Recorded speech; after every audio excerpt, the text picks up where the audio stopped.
Back to the House Judiciary Committee this Wednesday morning, May 13th. We're going to look at draft number 5.2 of S-193. A lot of the language in here is a result of negotiations among the chairs, at least some of the language. Some of the language is really from corrections and institutions, and it's not fully settled yet. I personally have some issues still with the language as far as exclusion of the Department of Corrections, except for very narrow purposes. That's an ongoing discussion between me and the chair of Corrections and Institutions, and hopefully we'll land somewhere that we all can agree with. But with that, we have Katie only for 15 minutes. So I think we'll hold the questions because Katie's going to come back at like 10 if we do have questions and if we don't get through everything. So okay, use those 15 minutes. What are you? Perfect. Good morning. Katie McGlynn, Office of Legislative Counsel. I will share this document. We're going to jump around a little bit. And just one last thing is we're going to have Eric come in on his section, but most of the changes we need to look at are actually Katie's anyway. So, okay, we'll do. Okay. So first is the legislative intent section. The last time you saw this, it had only the second sentence in this language appearing. And there was some conversation that the legislative intent really doesn't summarize and capture what this bill is trying to do. It's sort of just stating what it's trying not to do. So this first sentence was added that it is the intent of the General Assembly that the Secretary of Human Services shall establish and operate a locked, secure forensic facility for the competency, restoration, evaluation, stabilization, treatment, and care of persons who have been found not competent to stand trial or not guilty by reason of insanity for serious criminal offenses. So that is meant to sort of summarize upfront what the intent of the rest of the bill is. And then you still have the sentence that DOC shall not operate or stop the forensic facility, with the exception that DOC employees could provide security around the external perimeter of a forensic facility to the extent that facility is on the grounds of a DOC campus. From there, I'm going to skip ahead, I think, to section 5. Page 20 for folks who are following along.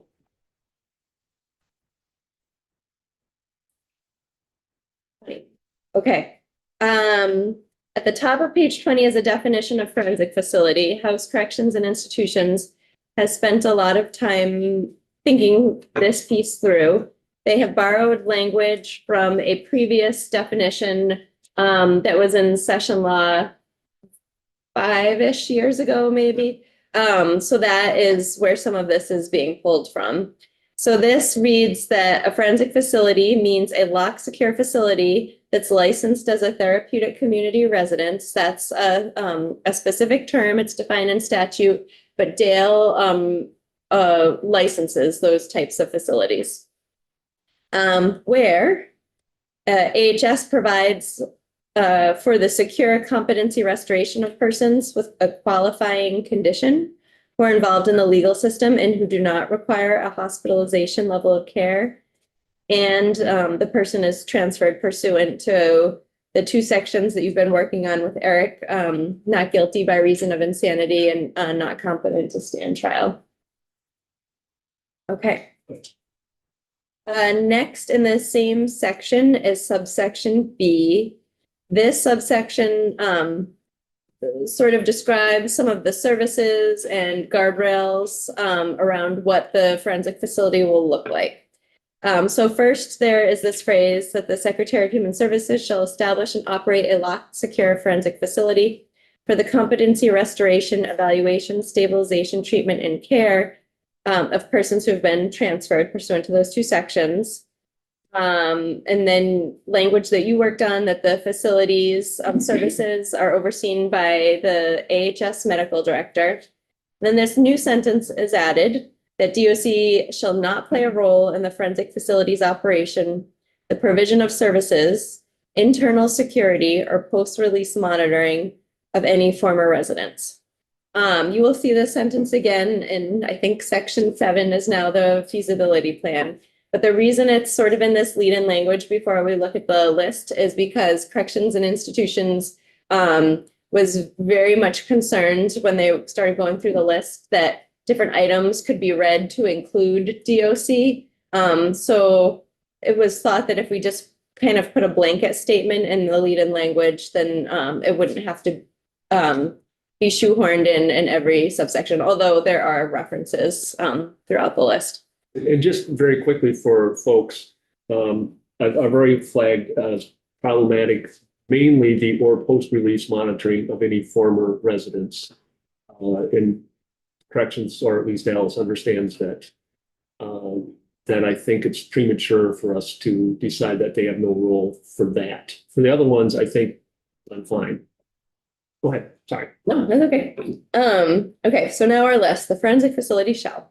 In subdivision 1 be designed and operated in a manner that supports a therapeutic recovery-oriented trauma-informed programming in a TCR while maintaining appropriate levels of safety and security. 2 has not changed.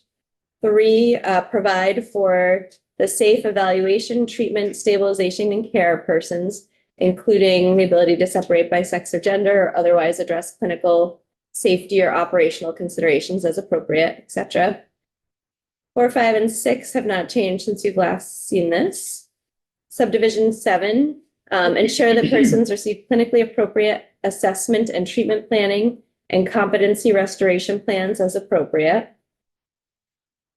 And then 8, 9, 10, and 11, I think you have these actually. These were added by healthcare. Ensure clinical services and programming include psychiatric care, management of medications, education about court procedures, habilitation, and trauma-informed care as appropriate.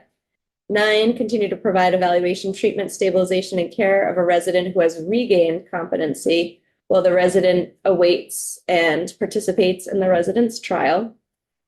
Provide residents with interpreters as appropriate and implement grievance and appeals procedures. So that's it for that section. That is all language that would be codified in the green books. Yeah. Just an edit back on page 21. I think you probably got it, and I'm sure someone else would catch it too, but line 14 says therapeutic recovery oriented and trauma informed programming. So you might want to just take out A on line 14. Yes, okay, thank you. Let me write it down before I lose it forever.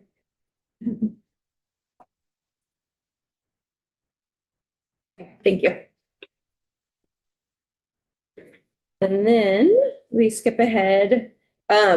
Well, maybe I'll slow down. So we already talked about this section 4A would be removed. This is adding an annual report about the forensic facility and the population served there. The conversation was that this is premature as we don't exactly know what the forensic facility and programming will look like. Same thing with rulemaking. That's being removed from this draft. Section 6 is being added by House Healthcare. This is language that reportable adverse events that occur at different facilities are reported to the Department of Mental Health, and this adds forensic facilities to the list. And then in section 7, this is the feasibility plan. So first, the plan is now being completed in consultation with BGS because there are some design and build elements in it. And then you have this similar language that we already looked at, which is that the feasibility plan shall assume that operations, staffing, and programming at the forensic facility shall be provided by the AHS or its departments, with the exception that DOC shall not play a role in operation, provision of services, internal security, or post-release monitoring. And then we have the list of everything that will be in the plan. You've seen much of this before. In subdivision 6, where we're talking about estimated costs, operating costs have been added. Subdivision 7, this is talking about what TCR rules might need to be changed to fit a forensic facility. I can't remember what the previous word was. Maybe it was what aspects had to be removed, but there could be aspects that need to be added or removed from the rules. So modified was a more general term to capture both. In subdivision 9, adding the term evidence-based, including required evidence-based trauma-informed staff training. In subdivision 10, this has to do with physical and staff security plan within and around the perimeter of the forensic facility, including therapeutic design and clinical supervision that reflects best practice, which shall not involve DOC with the exception that employees of DOC may provide the security for the facility of the outside perimeter. So you've already seen that similar language several times. And that is it for new language, and we've updated some of the effective dates. This section 7 that's struck through the interim report. My guess is you haven't spent a lot of time looking at this because this has been struck through for a while, but the idea being that the feasibility plan, there are 2 report backs on the feasibility plan before the plan itself is due. So this interim report would just be excessive. That's it. Questions on the language? Will we have more witnesses coming? Not today, because most of what's going on is in corrections and institutions at this point. So I guess, I mean, we can have folks in, but I thought it was a little premature until things get settled a little bit more. so what's unsettling to me is how much of this has been stripped from DLC where the people in this need of help are actually housed right now, and then it's really been stripped down. Is there any reason why why if it's gone to this, So what I'm going to call it, stream? probably more question for me than for Katie. Katie has been doing what She's sold Eric's it been out? asking her to Okay. do. So we can discuss this after Katie. Katie does need to get downstairs, and we'll continue discussion until Eric comes over. So no questions on the language though, okay. Thank you, Katie, very much. Yeah. Well, no questions, except I don't like the language. Yeah, we'll talk, yeah, so we'll discuss that a little bit. So my understanding is the administration is very opposed to keeping VOC out of it. Frankly, I think from earlier, when we had early drafts of this, I think this committee has a different view than corrections and institutions. Not everybody in this committee, I understand that. That I feel that these individuals are in the custody of DOC right now, getting no services because they don't get services unless they are actually have been convicted. And but these are folks that haven't been convicted. Well, they're not guilty by proven and saying they haven't been convicted either.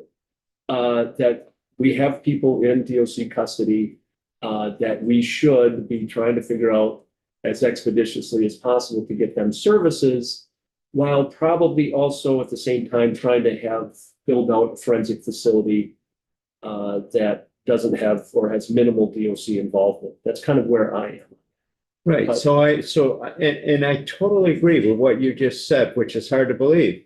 But they're in the facility, DOC's got their job, and then I think we've added great value to all the other entities to make sure that people get proper treatment. But I don't understand, it's not like if the people with the mental health are being treated like, well, I don't know how to phrase that, but a real prisoner, they're there to try to help them and then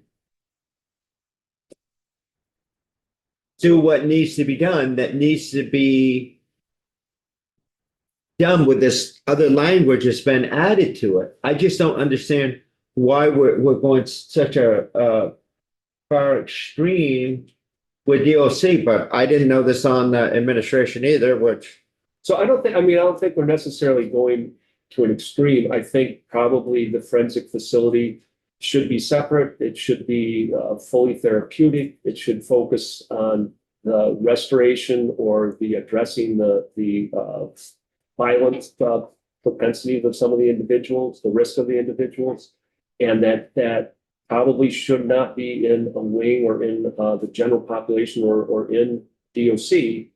But it's like, how do we get there? And what do we do in the interim is kind of my issue. That's one of my issues. The other issue is narrower, that I think DOC probably has a role to play in supervision and monitoring of individuals who are released from the facility under this section, where they have orders for their treatment and the like. And I don't think the Department of Mental Health has shown that they do a great job of monitoring ONHs. Why should we expect this to be different? And I think DOC should have involvement there. That's the biggest fight that I'm fighting right at the moment.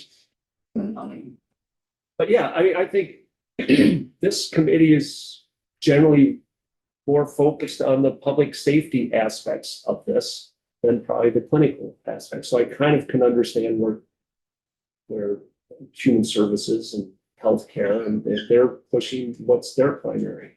I don't have a problem with I get their concern. What I get is trying to build a new facility. We've been dealing with that certainly for the 8 years I've been here. I think since Waterbury disappeared, and we can't do it. We cannot build new facilities. I mean, it's basically impossible. And I'm going to fall back to the same old thing. I mean, we can't even put it up an Amazon facility around here that everybody buys Amazon products, except me. Yes, and Angela. Thinking about what you're saying, it sounds like what we need is a clear bridge. And I think we don't know how long the bridge will be necessarily. which is where there's a lot of concern. Yes, And I think there's concern to not start down the road of DOC doing this because we'll never actually get a true therapeutic goal. I'm speculating as far as what the folks in corrections are thinking. yeah, and I'll say, I think I have a number of concerns with DOC being the main entity involved. I agree fully that there is a role for DOC. When I think about, I just keep focusing on the therapeutic piece. And the reason is that we want competency restored so that folks can actually stand trial, or, so that the process can move forward. And so, And we and we also, know that, like, in a non-therapeutic setting, that's less likely to happen. So I'm thinking about the victims of these crimes waiting for some sort of, I guess, justice, closure, just process. And that if we are not setting the system up for success, we're not helping them as much as it may appear. It's not just because it's both. We want everyone to be treated well, within the facility, but treated well includes being in an environment that is conducive to competency restoration, and not, I think, data shows that prison environments have a deterioration, effect. I don't know if that's a word, it doesn't make sense really for it to be just another version of a prison without intentional and very targeted differences toward competency restoration. So, and I know we can't get there overnight. So I guess that is the big question for me then. What do we do in the interim? How do we establish, is that part of the intent language? Is that is it, just, I don't know. it's not in there really right now. No, it's not. So- It's not. Just I would add to, we want the therapeutic facility and we want the setup, not just to try to restore competency so that they can be closure, so that there can be a trial. It's an exit ramp if somebody is found to be not restorable, that we have a process for this individual to continue to get treatment for their forensic risk. Yeah. But also a path where they are in a less restrictive environment that's consistent with public safety. And I think that's also really important that we have that set up. And those are all great because those are our sections, and I think that's fine. But it's just having no role for DOT is problematic in my view. But Tom, you want to? Yeah, it's just kind of thinking back to my experiences with it, things like that. And the one thing that pops to mind very simple in my thought process. The first thing we have to do is, these are folks, if they didn't have this particular defect, where would they be? They would be in jail. Because they're dangerous. It's not a punitive thing, it's a public safety thing. Right? So they would be in jail until they're convicted or something. And sentenced. Now, if they have a mental defect, yeah, they might not have been responsible for what it was at the time they did it, but it's still a public safety issue. And the first, and treatment is second. And it seems like, okay, yeah, we don't want to leave them in jail. We want to give them help. We should be able to give them help. Nobody wants to do it in jail because it's not therapeutic. But I mean, if somebody at that point, maybe it's appropriate until they start to get better or step down. And then we can think about a different avenue. But in the initial phases of this, we need to be able to treat, assess, and deal with these folks, and potentially in a prison environment. Right, it's kind of like, what do we do in the interim until we get a true forensic facility? Are these individuals just? That's why I don't like the name facility anyway, because it's not really applicable to this. I mean, it's more of a forensic program at this point, but we need to develop a plan to take it down another path. But right now, it's all we got, and we should be doing something. If we're not doing anything, we're just adding to the problem. We're not fixing it. We're just going to house them, warehouse them, maybe treat them, decide that, well, we can't treat them, so we let them go. Happens again. That's not cool. We need to have something to put doctors and medical personnel in with these folks so that we know what's going on. Yes, yes. No, I agree with that. I'll get to Barbara in just one second. So, yeah, the fact is that my understanding is that individuals who are held pretrial, held without bail pretrial, are not given the same services as individuals who have been convicted. And they're not necessarily getting the same, they obviously get some help with but not the same level of treatment from what I understand from, I had a conversation offline with what's Joshua Rutherford, just No doubt. just to understand a little bit better what actually the people that they're dealing with. The reason I had the conversation offline is that they didn't want to be on the record talking even generally about people that they were concerned about. That I didn't hear any names or anything like that, but and there are people there that really shouldn't be in prison environment, but there's also the individuals who are being held pretrial that they don't provide the same treatment and services. And it's a matter of let's at least in the interim get those treatment for competency, for risk mitigation, for individuals in this category that we have here. And I mean, how we get there now with this draft and with where corrections and institutions is, I'm not sure of that path. I mean, I want to keep the ball rolling on this. What a better way to figure it out than to start it, no matter where it is. Yeah, I mean, the problem is that the thinking in this committee, and again, not everybody is on the same page as I think I am with you, and I think the majority in here. That's not the same thinking of these other committees. And it's really interesting. Corrections and institutions seem to be the hardest line about, and they're in charge of DOC really and what they do. And they are taking the hardest line as far as DOC involvement in all this, which is interesting. I can remember back when Waterbury was open, and they had patients that were very unmanageable clinically in the prison. So they move them to the facility in Waterbury, but they were unmanageable for safety purposes in the clinical setting. And so they started bouncing the person back and forth for people.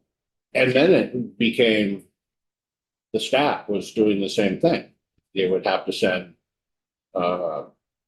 corrections facility staff to the state hospital on regular shift just for this person while they were there, or vice versa. And that was a big strain on both. You know, so it's gotta be in the right location. Barbara, then anything?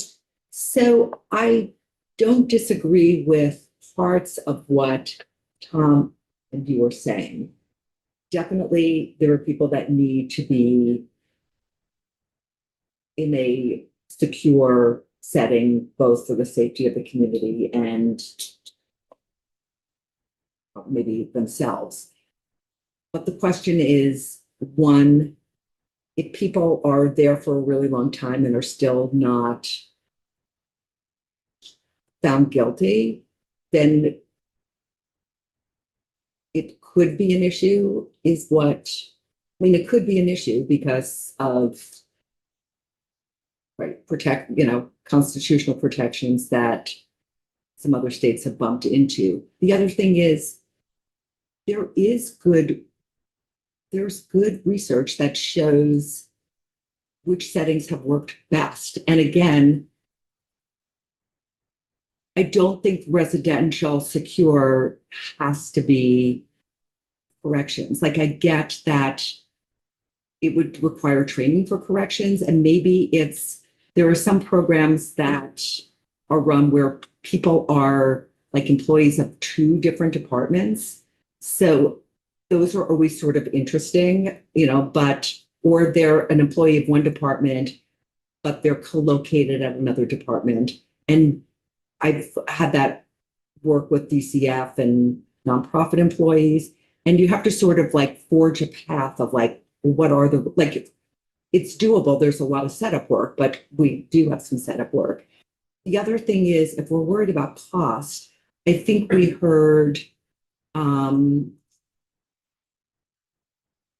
the Howard Medical Director, and I think also Dr. Bowen, that there are community secure, I don't want to say facilities because it's not a facility, but in the meantime, there could be, I have confidence that Dr. Bowen could work to put community programs in place for individuals so that it is not like, what are we doing till this facility is built? And I don't know if we want to address that in here. And we heard from the Howard Center director that these community programs are cheaper than building a facility. So if we even tried it in the meantime and see how it works, it might help inform us moving forward. Like, well, how many people do need to be in the facility and how many need to be in, could be served in these secure residential programs.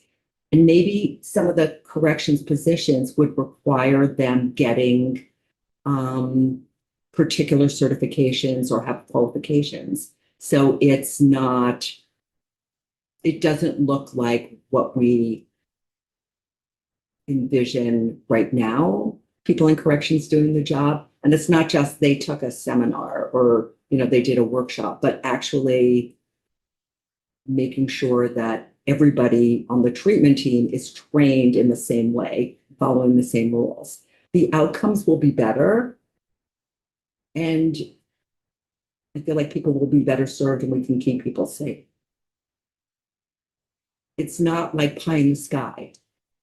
It's happening in many states right now. Washington State, I think Oregon, Colorado. And if we involve the Yale Forensic as a consultant, or CSG who's done work, maybe that would help keep the project very much like looking at evidence-based outcomes and not become a political type of war, which I'm worried is going to happen if we don't bring in some outside expert, like we use CSG. I'm still wondering what, given the timeline, like just how much time we have left. Right. In the session. What's possible in terms of, sort of putting additional thoughts in this bill, like, and I guess I hear, it makes sense to me what you said earlier about like us waiting to have witnesses come back until we see what warehouse corrections and institutions lands. So is that sort of the plan, like where we're not trying to be proactive necessarily in this phase? So I think I would like to vote something out tomorrow. Because I think we need to get this over to the Senate, because almost certainly there's going to be a conference committee. And I think the one biggest issue that I have remaining, even though there are bigger issues, but is not fully excluding like DOC. That it's premature to say that. Then we'll have a discussion with the Senate. So is HCI considering that right now, considering that like not? I hope so after yes, I hope so. I don't know how far they're gonna come with that, but I've expressed strongly to Alice that we shouldn't, be a blanket exclusion of DOC, particularly with respect to the supervision. And the way it's written right now is that they're not excluded. They're excluded for like internal security. I'm fine with like the people, inside. Yeah. They're not excluded for like ingress, egress, or perimeter or anything like that. That's fine, but it's still, I think it's the supervision part as much as anything. That we can't foreclose that at this point. Right. And sorry, Kim, one more question, and just about that. So we're not really just given the time. Sounds like we don't really have an opportunity to write some sort of like that like bridge language, spelling that out, or that word, that the goal is to. Yeah, I don't think the time can right. Unless the Senate has come up with something to propose. So Ken and then Coach. I really don't know what I'm missing and why this is so complex. When I think everybody, I'm sorry, I misheard. well, everybody in this room, I think we all agree, we need a place, a complex. I don't even want to call it a facility anymore. I don't want to call it whatever it's called. I had the perfect words and I should have wrote it down. The point of the matter is we have the professional people. DOC is just housing a certain part of it or a piece of land or something like this, because unlike other states, they can probably build these things wherever they want. I'm not looking for that. And also to go back and forth with somebody that needs the extra help or whatever that is, that's a different scenario. They're hopefully close by, or a detachable wing or a wing that's secure, and different people. DOC is not running these people. We have the force already in place to handle this situation. It's just we need a proper building, which we have in a couple areas that just needs to be tweaked. Yet we keep getting pushback, and we need to act on this now. Kelly Carroll, and the stuff there is a perfect example. I just don't get what Department of Corrections, their housing. What am I missing? That's really all they're doing. The other professional people are going in and doing that. So I must be looking at this wrong, because it's common sense. It's not that difficult. What am I missing? A house, you build a house. You build a house. It's a building. It's what is inside that makes it the home. It makes it how it's run and organized and all that stuff. What's the difference? Break this down very simple. I mean, it's like a bunch of politicians that were trying to micromanage something that we don't even need to. Everything is in place to do this except a place to house it. So, I gotta go. No, I understand. Tom and Coach. A couple other concerns that pop up that I heard folks mention was somebody languishing in the system. And in this particular situation, I have such a small population that'll be overseen by a specialized group of people. There's a limited amount of space in this small population. I don't think languishing is going to be a problem. I think that the efforts will be made to actually move folks along more quickly. And we have numerous other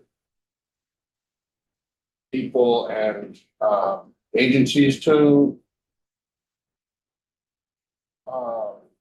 involved in this. So first of all, the victims. We have to, the victims have to feel good, the survivors and the victims.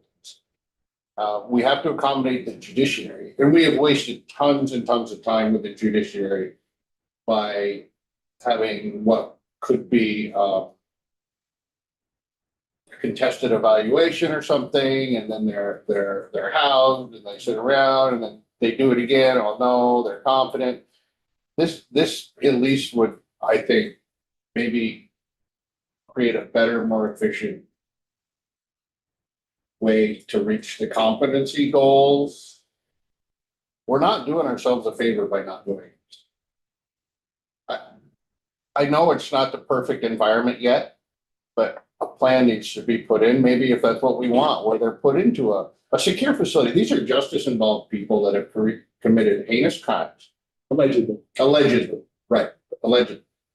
But we can't say that they did commit it until we get to restoration. And the best way to fight restoration is through the right people. But if they're that type of person, we don't necessarily want them outside of the correction setting.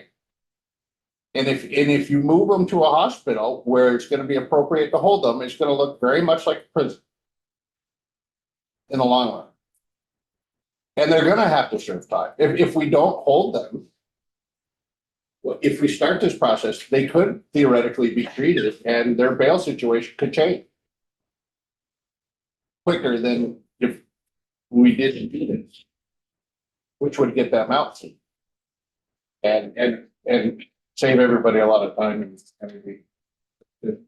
yeah, I mean, I agree. And I agree that we're frustrated in here for where evidence is. And what are they first? I mean, they're a justice involved person before the other part.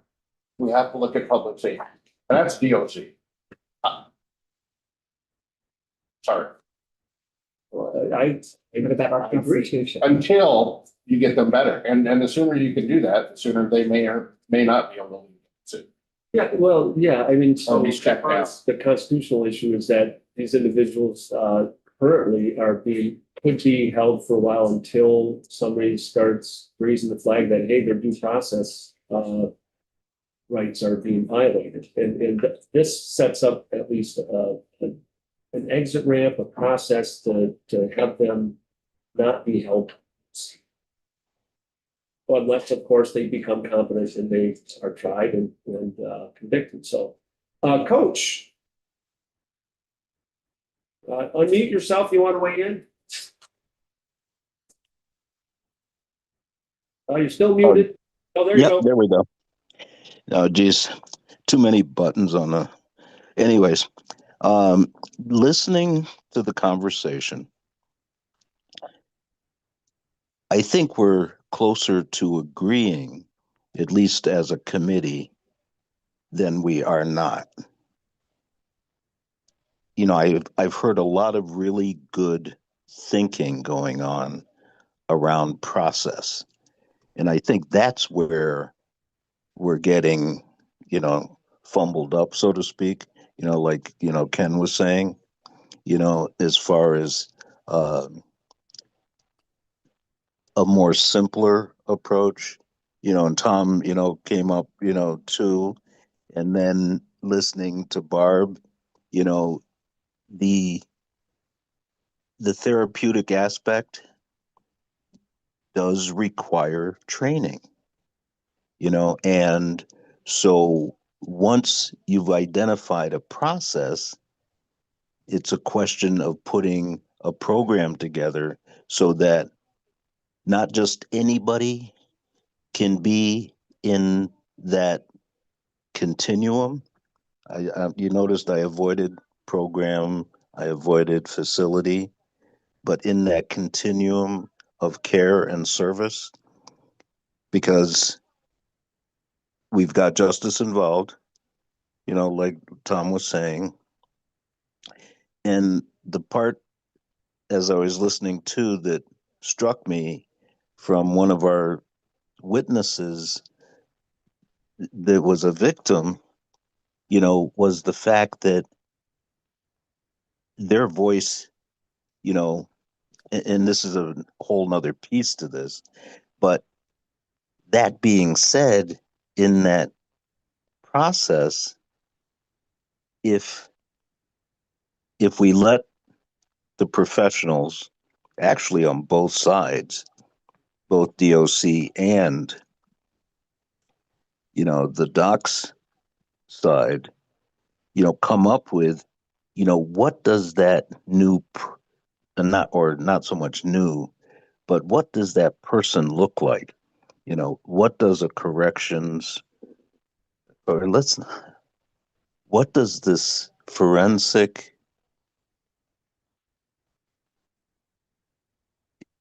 I'm trying to avoid coming up with a name for the person, but what does this staff member in the forensic continuum look like? And the thing is, they already have a model, but it's not codified. It's not a, let's say a registered, you know, where you get a license or are licensed or, even, certified, like a teacher, for example, you know, um, you have a special ed teacher and then you have a language arts teacher, I mean, if it needs to be that way. And I think as we look around the country at some of these other models, like Barb was saying, you see pieces of that, and some really have it together and some don't. And, there's a whole spectrum. And that's why we're kind of cobbled up right now is, we're in this time where we need to do something positive for our fellow Vermonters without micromanaging the two entities that ultimately deal with it every day. And that's why I think we're so frustrated right now. Thanks. Thank you. So I think Eric is still captured by corrections institutions. But I can just go over and let you know where a couple of the changes in our sections, what they are and how they came about. So folks have draft number 5.2 on page 2. There's a change, and that came about with discussions with human services primarily. And in order to kind of get agreement to strike 3B, the section, Which page? I'm sorry. it's on page 2.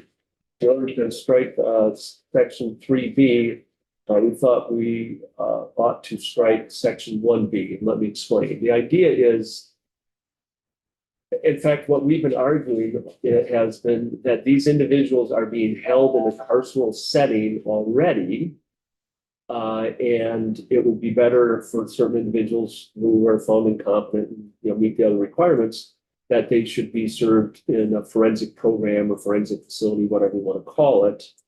Whereas 2B is an individual who is not, in fact, being held in a carceral setting. It could be somebody who is, in fact, an Act 248, somebody who's under the custody of Dale, and they happen to be released on conditions.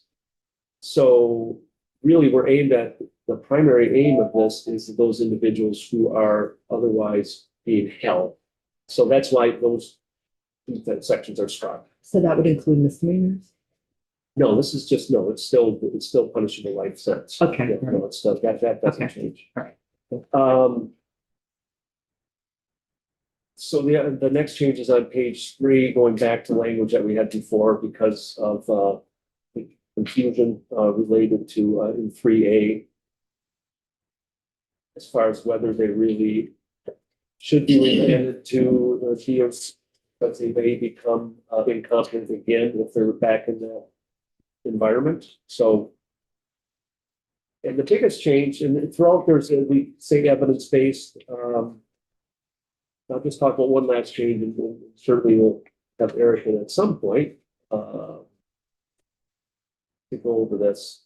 But on page 8 and 9, and this is also mainly from Human Services, that they want to make clear that that Dale is in fact working on finding a community-based program that is appropriate. And so it really says that they shall provide that kind of program, and they're going to check back with the court to make sure that, what is the progress that is being made by Dale in finding the program for an individual who's not restorable.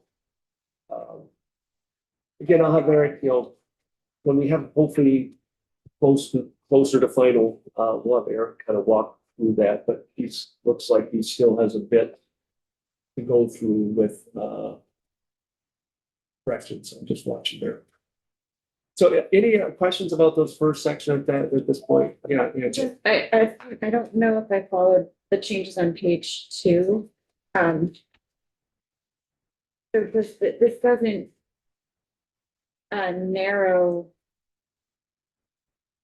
Does it narrow the potential pool at all? Yeah, I mean, it could. It seems unlikely, from what I understand, that 2B would apply. That an individual with a life sentence. I mean, the way it possibly could apply is if they, from what I understood, was that they are under the custody of Dale, and they, from in the bail hearing, they decide that they have some way that they're able to address the person not in DOC custody. It's not currently an issue, but that's kind of the issue that came up. So that would be a question for like state's attorney when we have them here. Yeah, we can ask these. Okay. Yeah. Why are we doing that out? Because it's an individual that is not held without bail. That's not an incarcerated person. But has a qualifying condition that would create a substantial risk of bodily injury to another person. I'm just more curious why, like, because there's like a lot of, I think the reason, I can't speak to why it's in there, but like my reading on it was that that's sort of just a capture. There are a lot of other ways that they could be on bail, they could be held in a corrections facility. Maybe, yeah, we should say has been held without bail or held on bail. They could be in house arrest, 24-hour. If we're talking about people who are going to be qualifying for this because they are habitual offender enhanced, so it could be a different type of crime, it might not be appropriate to be holding them without bail, but they are still punishable by a life imprisonment case that's pending. There's like a lot of different ways that I feel like this kind of was like the, So maybe we should narrow it because again, the concept is, while they are under this was from Human Services, their world, somebody who is under the custody of bail under Act 248 and are also not being held in prison. They've found whatever additional safety or, whatever, wherever they have them, they follow the POPE's program. Yes, it's essential. And that's, I think, what they're getting at. Maybe we can somehow, have that language that says that. it seems like if that's the narrow exception, that maybe just putting that exception instead of striking all of this language that. Good point. Yeah, I guess I'm worried that we think we've got it covered and that we're, capturing all possibilities, and that's almost never true. So taking. So it could be, it could be modifying DB, subject to an order of commitment and not being held by Department of Corrections. Right, maybe that's Yeah. because that's everyone else who Right. meets the first two, Right. or the first one. That makes sense. That seems to be the sweet spot. Yeah. Makes sense. Okay. I'll go with that with Eric.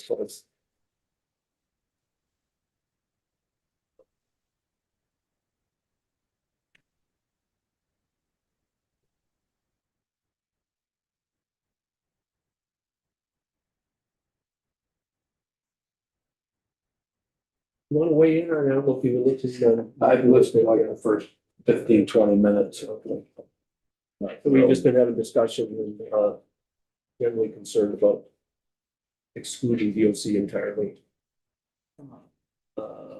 So Yeah, just a little. So,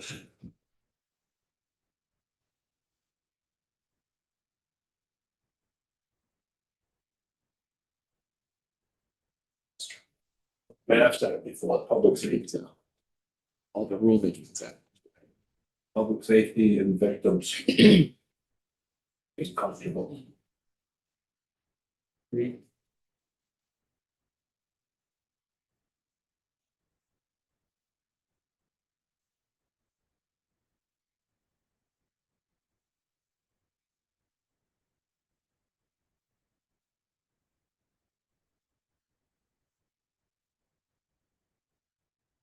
it's forever, Eric.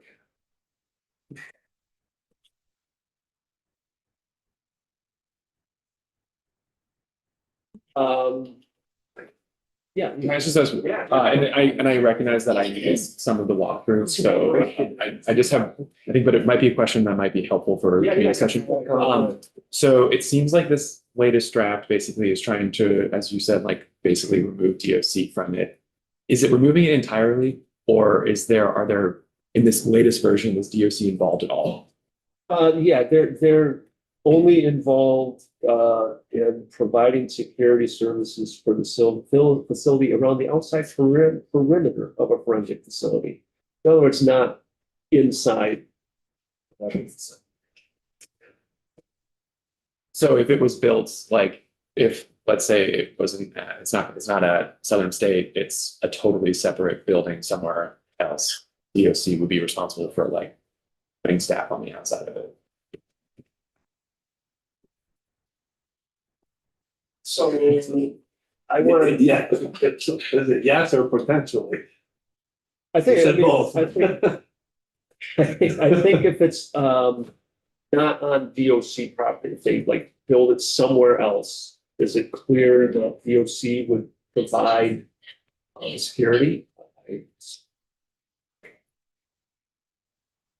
Fine, we can't build it anywhere.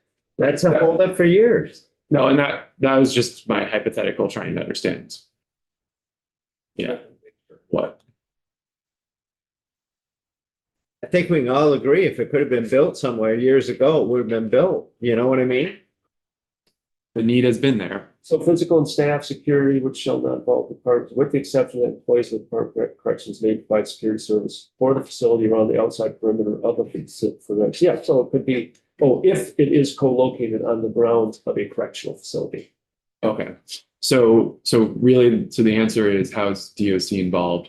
If the facility is co-located on a DOC property, then they may provide external security. Which I have a problem. And I think most of the committee has an issue with that. And I want to keep that open for them to be potentially involved and mainly I want them to be potentially involved in the supervision and monitoring of those who are deceased. Because they probably have more expertise than EMH. For instance. Yeah. Do that.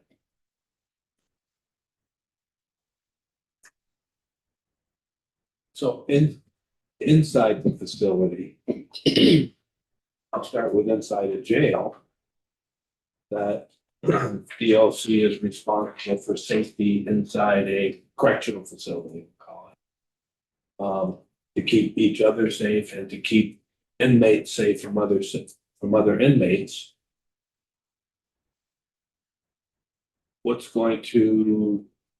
How's it gonna work inside, the way this language is inside one of these facilities?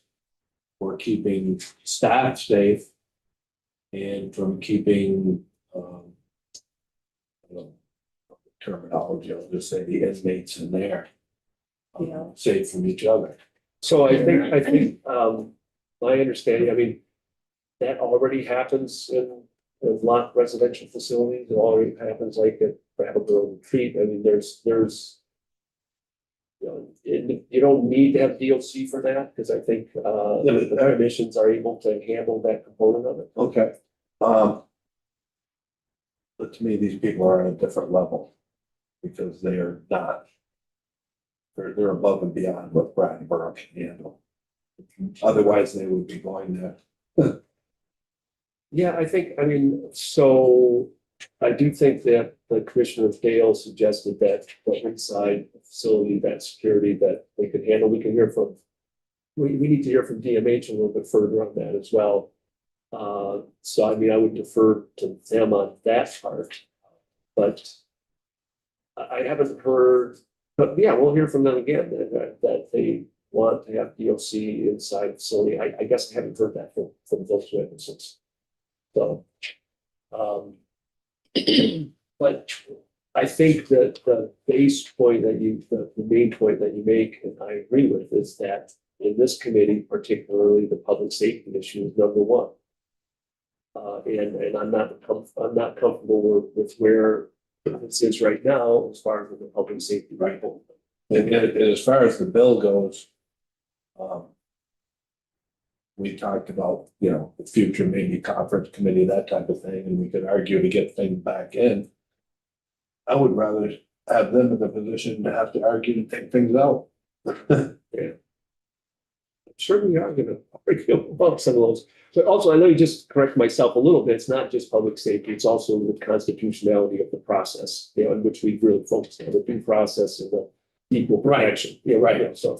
No, I say it's not, understand that. yeah, but beyond that, the facility itself, it's, or the program, or whatever you want to call it, it's my concern is public safety. Yeah, the constitutionality and that type of thing, to me, is a given that.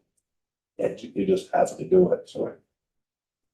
Yeah, again, public safety and victims.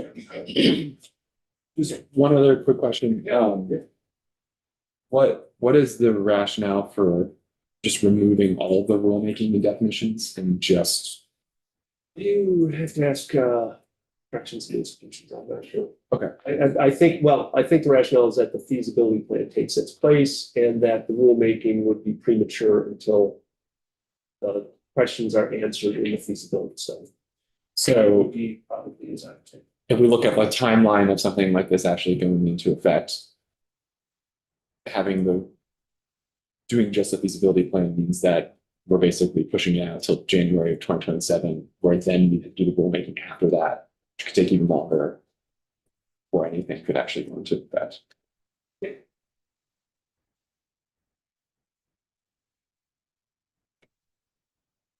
Frustrating, and I don't like it either. So, all right, so should we wait for Eric is almost done with food corrections, or should we wait until we see our next version of this from what's that? Have you not heard any testimony yet?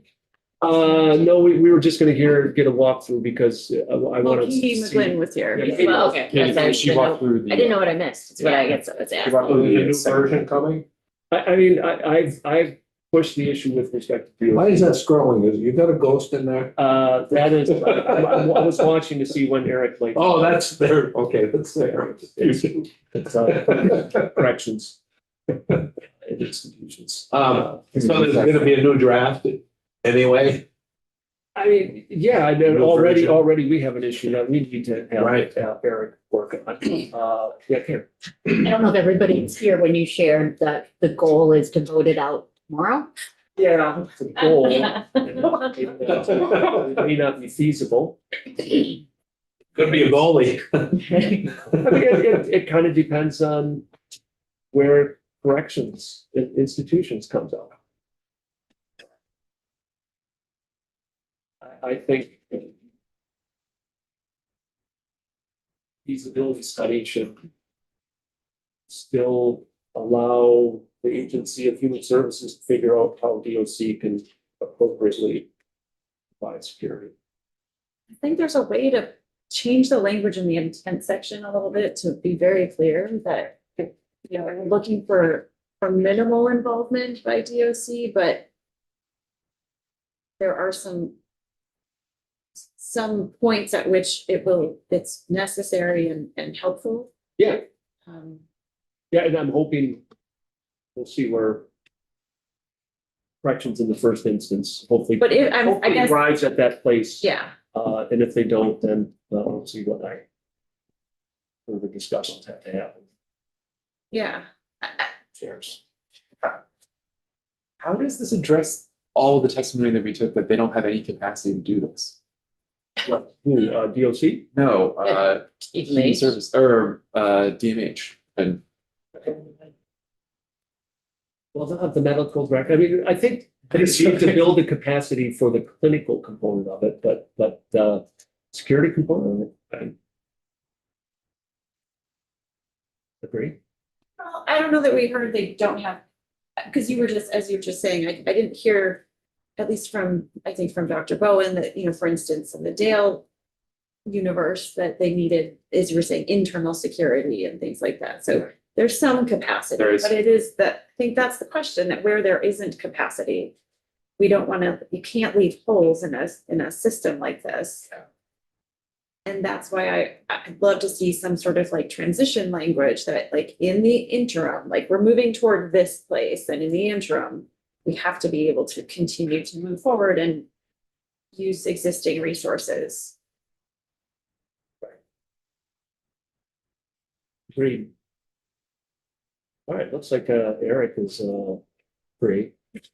live monitoring. Nothing's free. Did you tell your friend down there, Certainly.